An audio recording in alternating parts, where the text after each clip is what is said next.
የተከበራችሁ ውድ ቤተሰቦቼ እንደምን ከርማችኋል?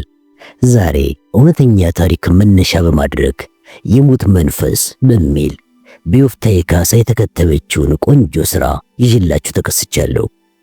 እንደዚህ አይነት ሥራዎች ከእውነተኛው ዓለም የተቀዱ ናቸው። አስተማሪነታቸውም ቢሆን እንዲሁ በቀላሉ የሚገለጽ አይደለምና ሌሎችም የሚማሩበት ዘንድ ላይክ፣ ሼርና ሰብስክራይብ በማድረግ አብሮነታችሁን አሳዩ እያልኩኝ ወደ ዝግጅት ያልፋለሁ። አመሰግናለሁ።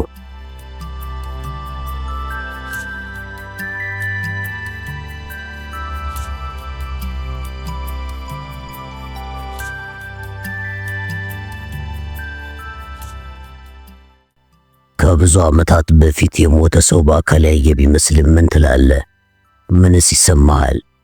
ነበር ያለኝ በድንጋጤ አፍጥጦ። ምን ማለት ነው? የሞተ ሰው ያየው መስሎኛል አለኝ በፍርሃት ግራ ቀኝ እያየ። እብደት የጀማመረው መሰለኝ። ግራ ገብቶኝ ያየሁት። ሳቄም መጣ። መነጽሩን የደገፈበት አፍንጫው በላብ ወርዝቷል። ጤንነቱን ተጠራጠርኩኝ። ያለንበትም ቤት ዙሪያ ገባውን ቃኘው። ማንም ሰው አልነበረም። ከሁለት ሰዓት በኋላ ጀነሬተር ስለሚጠፋ ከተማዋ በጨለማ ትዋጣለች። ከቤቱ ጥግ የተቀመጠችው ኩራዝ ጭልጭል የሚል ብርሃኗ ጨለማውን የመደምሰስ ግርማ አልነበረውም። ይልቁንስ ከሽራፊው ብርሃን ማዶ የሚፈጠሩት ግዙፍ የጥላ ምስሎች ጨለማውን የማድመቅ ስልጣን ነበራቸው። ወልዴ ስራ ስለበዛብህ በእናትህ ትንሽ ረፍት አድርግ። ተነስቶ ወደ ክፍሉ እንዲገባ አበረታታሁት። ተነስቶ ወደ ያዝነው የቢሮ አልጋ ሲያመራ ከኋላው አስተዋልኩት። የወትሮ ወልዴ አልነበረም። ምን ነካው? ወደ ቆላማዋ አብዱራፊ ለሥራ ከመጣን ሳምንት እንኳን አልሆነንም። ግራ ገብቶኝ ከጠረጴዛው ላይ የነበረውን ቢራ አንስቼ ጨለጥኩት። ወይኔ ጓደኛ ግን የሟል እንዴ? አብራሪ የነበረችው ልጅ ደንግጣ ጠየቀችኝ። አረ ሰላም ነው ላረጋጋት ሞከርኩኝ። የሞተ ሰው መንፈስ አየሁ እያለ ለማንኛውም ግን ተጠባበቀው አለችኝ። ድምጿ ውስጥ ከፊል ማላቀጥ ከፊል ፍርሃት እየተነበበ። ተጠባበቀው ማለት ግራ ገብቶኝ ጠየቅኳት። ማለቴ እንደዚህ አይነት ሰው አጋጥሞኝ ያውቃል? አዎ እንደዚህ ሲል ከርሞ ራሱን አጠፋ። አቺ በስመ አብ ምን ትላለች በእናታችሁ? በድንጋጤ ዘልዬ ተነስቼ አባተብኩኝ። ላስደነግጥ ፈልጌ እኮ አይደለም። ካስደነገጥኩ ደግሞ ይቅርታ። ይሄ የአብዱራፊ ሙቀት አቅሉን የሚያስተውሰው በጣም ብዙ ነው። ልታረጋጋኝ ሞከረች። በይ ቢራ ጨምሪልኝ። እሺ ግን እኮ ቅድም አንተ ሳትመጣ ስለ ሙታን መንፈስ ምን ታውቂያለሽ እያለ ሲጠይቀኝ ነበረ። የሞተ ሰው አይቻለሁ ነው የሚለው እና አቋረጥኳት። በእናትሽ ብትማጽኖ አየኋት። ተነስታ ሄደች። ራሱን ቢያጠፋስ? ሁኔታው ሰላም ነሳኝ። ድንገት ፍዝዝ ይላል። ዝንብ ከፊቱ እንደሚያባረር ሰው እጆቹን በአየር ላይ ግራ ቀኝ ያወናጭፋል። የጠረፍ ከተማዋ አብዱራፊ ሙቀት አቅሉን ያሳተው መሰለኝ። አዲስ አበባ ለባለቤቱ ደውዬ ለመናገር ካሰብኩኝ በኋላ ቤተሰቡን መረበሽ ይሆናል ብዬ ተውኩት። ሁኔታው ግን በጣም አሳሰበኝ። ደግሞ ወሳኝ ስብሰባ አለን። የምንሰራበት መንግስታዊ ያልሆነ ድርጅት ዓለም አቀፍ ፕሬዝዳንት ወደ ምዕራብ ኢትዮጵያዋ የጠረፍ ከተማ አብዱራፊ ይመጣሉ። የእሳቸውን ጉብኝት ለማሳካት ነው ቀድመን የተገኘነው። ይህ ጉብኝት በኢትዮጵያ ላለው የድርጅቱ ቢሮ ወሳኝ ነው። የሥራውን እንቅስቃሴ ለፕሬዝዳንቱ አሳማኝ በሆነ ሁኔታ አስጎብኝቶ ተጨማሪ ፈንድ እንዲለቀቅ የማድረግ ተልእኮ ተሰጥቶን የመጣ ነው። እባክህን ጠጣ፣ ተጫወት። ቢራ የጨለማ መናፍስትን ያባራል። አብራኝ የነበረችው ልጅ ብርጭቆዋን አንስታ ያዘች። ቺርስ ብያጋጨው። ምሽቱን በደባሪ ስሜት ማሳለፍ አልፈለኩኝም። ፈታ ማለት ፈልጌያለሁ። መሽቷል። በክፍል ውስጥ እኔና እሷ ብቻ ነን ያለነው። ጠቀስኳት። ተሽኮረመመች። እንደ ነገሩ የተቀለሰችው ዛኒጋባ ሆቴል የሚል ስም መያዟ ቢያስገርምኝም በአብዱራፊ ከዚህ የተሻለ ቦታ ማግኘት የማይታሰብ ነው። ለቀናት ዕድሜ ደግሞ ብዙም አልከፋኝም። ቢራ ደጋገምኩኝ። ምሽቱ እየገፋ ነው። ቀይ ዳማዋን ልጅ አስከተልኳት። እንደ በርኖስ በጨለማው ምሽት ታበራለች። የጅብ ድምፅ ከውጭ ይሰማል። ቶሎ መተኛት አምሮኛል። ሀገሩ የሽፍታ ነው ይባላል። ልጅቷ ነገር ገብቷት ዕቃዎቹን ማነሳሳት ጀመረች። ጸጥታው ይበልጥ ሲከብድ ታውቆኛል። ድንገት አገር ምድሩን የሚያናውጥ ጩኸት ቤቱን ነቀነቀው። ዘውዱ ዘውዱ! የወልዴ ብራቃዊ ድምፅ። ልጅቷ በእጇ የያዘችውን የቢራ ጠርሙስ በቁሟ ለቀቀችው። በፍርሃት እየተንዘፈዘፈች በርከካለች። ወደ ወልዴ ክፍል ሄድኩኝ። ከክፍሉ በር ላይ ቆሟል። ግማሽ እርቃኑን ነው። ዘውዱ! አየሁት እኮ ዘውዱ! ደግሜ አየሁት። ማንን? የሞተውን። ወልዴ ተንተባተበ። የማረገው ቅጣም ባሩ ጠፋኝ። በ3 ቀን ልዩነት ጤነኛ የነበረው ወልዴ አበደ ቢባል ማን ያምናል? ላረጋጋው በሞከርኩኝ ቁጥር እንዳምነው ይለምነኛል። በአይኔ በብረቱን ያየሁት ጓደኛዬን፣ በአይኔ በብረቱ። ከሞተ እኮ ገና ስንቴ? አዎ ከሞተ እኮ ስንትና ስንት ዓመቱ መሰለ። እዚህ ጋር ቆሞ ነበር። በግድ አረጋግቼ አስተኛሁት።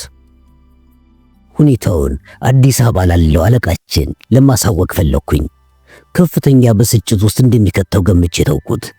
ይህን ጉብኝት ለስንት ዓመት ሲጠብቀው እንደቆየ እኔ ነኝ የማውቀው።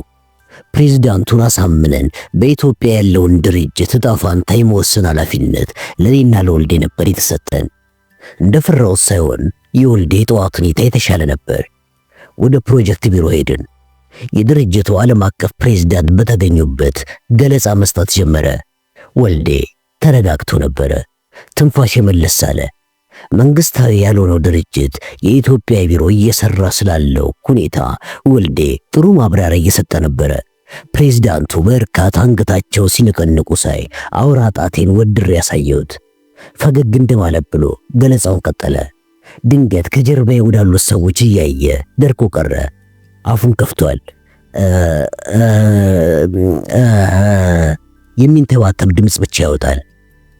ወልዴ አልኩት። ከጀርባዬ አቅጣጫ እያሳየኝ በድኑ ነው ቆሟል። ከኋላችን የአካባቢው ሕዝብ ቆሞ በወልዴ የሚሰጠውን ገለጻ ያዳምጣል። ወልዴን ከዛ በላይ ማቆየት የሚቻል አልነበረም። ይቅርታ ጠይቄ ከሕዝቡ መካከል ይዤ ወጣው። ወልዴ ደህና ነኝ ብለኸኛል ነበር እንዴ? አይቼው እኮ ነው ሞቶ የቀበርነው ጓደኛዬ። አካሉ እንደ መንዘፍዘፍ አለብኝ። ወልዴ ምንም አላየህም፣ በአእምሮ የፈጠርከው ነው። ሳላውቀው ንዴት ተሰምቶኝ ነበረ። ሰውነቱ በድንጋጤ ይርገፈገፋል። በቃ አበድኩኝ ማለት ነው። እያበድኩ ነው አለኝ ወልዴ። ማስተባበያ ማውጣት ከበደኝ። ወደ ማረፊያ ክፍሉ ሸኘው። ዛሬውኑ ወደ አዲስ አበባ መመለስ እንዳለብን እየወሰንኩ ነበረ። አብረን ነው በያፓ የታገልነው። ጓደኛዬ ነበረ። በጣም ደፋር ነበረ። ድንገት በደርግ ፋሽስታዊ ቢላ ታርዶ ከመንገድ ላይ ተጣለ። ተላቅሰን ቀብር ነው። የሙት መንፈሱን አየሁት። ወልዴ የሚያወራው ነገር ሊገባኝ አልቻለም። ክፍሉ ገብቶ እንዲያርፍ አደረኩኝ። ለሚስቱ ለመደወል ስዘጋጅ አንድ ሰው ጠራኝ። ይቅርታ የኔ ወንድም፣ አንዴ ላናግርህ ነበረ። ስለምን ጉዳይ? ስለ ፍስሐ ጉዳይ። ማነው ፍስሐ? አብሮ እዚህ ሆቴል ስላረፈው ጓደኛ። ነገር ዓለሙ ተቃወሰብኝ። ይሄ ሰውዬ ስለማንም ያወራው? አገሩ ምድሩ ነው እንዴ ዛሬ ያበደው? ፍስሐ የሚባል አብሮኝ ያለ ጓደኛ የለኝም። ጮኩበት። አይ ይቅርታ ወልዴም ማለቴ ነው። ሰውየው እንደ በደንገጥ አለ። ግራ ገባኝ። አንዴ አረፍ እንበል እንዴ አለኝ። እየተጠራጠርኩኝ ተቀመጥኩኝ። ወልዴ እኔ ስላየነው ትንሽ ችግር የተፈጠረበት አለኝ በማስተዛዘን። ዘልዬ ካጠገቡ ተነሳው። እንደ ጣረ ሞት የከሳውን ሰው እያስተዋልኩት። አትደንግጥ፣ እሱ የሞተ ጓደኛውን ያየ መስሎት ነው። በሐዘኔታ አንገቱን ነቀነቀ። ይኸውልህ በደንብ አዳምጠኝ። ከወልዴ ጋር ጓደኛሞች ነበርን። አገር ምድሩ የሚያውቀው መሞቴን ነው። ወልዴ ባላሰብኩት አጋጣሚ ባያየኝ እንደ ሞትኩኝ አምኜ ተቀብዬ ነበረ። ማለት ምንድነው የምትለው? አዳምጠኝ አልኩ። ይኸውልህ ቀንደኛ ወንጀለኛ ተብለን በቀይ ሽብር እንድንሞት ከተፈረደብን የከፍተኛ 14 ልጆች መካከል አንዱ እኔ ነበርኩኝ። በወቅቱ በዘመድ ብርታት ሳልገደል ቀረው። አለመገደል ከታወቀ ደግሞ ሌላ ችግር ይፈጠራል። በቤተሰቤና ባተረፈኝ ዘመዴ ላይ ማለት ነው። እና እንደተገደልኩኝ እንዲታመን የሌላ ልጅ ሬሳ እኔ እንደሆንኩኝ ተደርጎ በዘመድ በወዳጅ ታጅቦ ተቀበረ። ሐውልት ተሰራልኝ። ወልዴ በእኔ መገደል ክፉኛ ሐዘን ተሰምቶት እንደነበረ ሰምቻለሁ።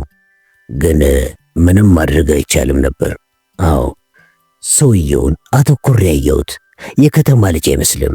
አጭር ቁምጣ ታጥቋል። ከላይ የነተበ ካኒቴራ ለብሷል። ፊቱ በብርሃን ዳድ ወይቧል። ከተረፍኩኝ በኋላ አምልጬ ወደ በረሃ መጣሁ። እዚህ በትጥቅ ትግል ውስጥ ነኝ። ለድርጅታዊ ሥራ ተልኬ ነው አሁንም የመጣሁት። ትላንት በድንገት ከወልዴ ጋር ተገጣጠምን። ላናግረው ስለማልችል ተሰወርኩኝ።